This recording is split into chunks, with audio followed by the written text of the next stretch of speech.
ఇలా చేస్తే సరిగ్గా రాదని నేను అప్పుడే చెప్పాను, విన్నావా? ఇది చిల్లీ చికెనా? అది చిల్లీ చికెన్ కాదు, చెడిపోయిన చికెన్. నువ్వెవరివయ్యా? ఆ తర్వాత చెప్తాను గానీ ఏంటిది చికెన్? గోదావరిలో దిగేసాడు. ఏం చేయబోతున్నావు? నూనె అందుకోండి. అసలు మీరు చికెన్ ఇంకా ఉందా? భయపడకండి, మీ లాయర్ గారికి కావాల్సిన వాళ్ళమే. మూర్తి చిల్లీ చికెన్ మాత్రమే కాదు, గుత్తంగా కూడా సూపర్ గా చేస్తాడు. అవునే ఉందండి, అది పట్టు. అది అలాగే అటు ఇటు తిప్పోయా. నాకు కావాలి, నాకు కావాలి, నాకు కావాలి. మీకు ఉంది గుత్తొంకాయ. ఎగరేసి కలిపి పెట్టు, సూపర్ గా ఉంటుంది. ఎగరేస్తూ కలిపి పెడితే సూపర్ గా ఉంటుందా? అక్కయ్య దగ్గర చికెన్ ఉంది కానీ చేయడం తెలియట్లేదు. అందుకే మూర్తి అక్కయ్యకి చిల్లి చికెన్ నేర్పిస్తున్నాడు. అక్కయ్య బాగా పికప్ అవుతోంది. పికప్ అవుతోందా?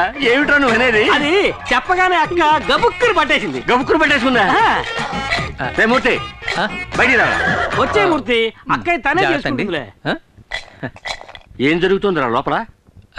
ఏం లేదు సార్, మన ఇంట్లో ఎంతమంది వంట వాళ్ళున్నా భార్య చేతి వంట తినడంలో ఆనందం ఉంది చూశారు, అదురుతుంది సార్. ఆ అదురుడు వాళ్ళ పెళ్ళాల దగ్గర ఉండాలి కానీ ఇంకొకటి పెళ్ళాల దగ్గర ఉండకూడదు. అర్థమైందా? రే నువ్వు మామూలుడు కాదురా, జంబలగడి పంపవే. Thank you. దీనికి ఏం తక్కువ లేదు. వంట పూర్తయింది, భోంచేసి వెళ్ళాలి. మీరంత లవ్వుగా పెడతానంటే తినకుండా ఎలా ఉంటాను చెప్పండి. లవ్వా? అభిమానం. ఇంకా నయం, నా పెళ్ళం ఇక్కడ లేదు. అదిగో అక్కడ ఉన్నారండి. మూర్తి, గుత్తొంకాయ కూరలో కారం కూర స్టైల్ నాకు ఇంకా చెప్పనే లేదే. తర్వాత చెప్తానండి.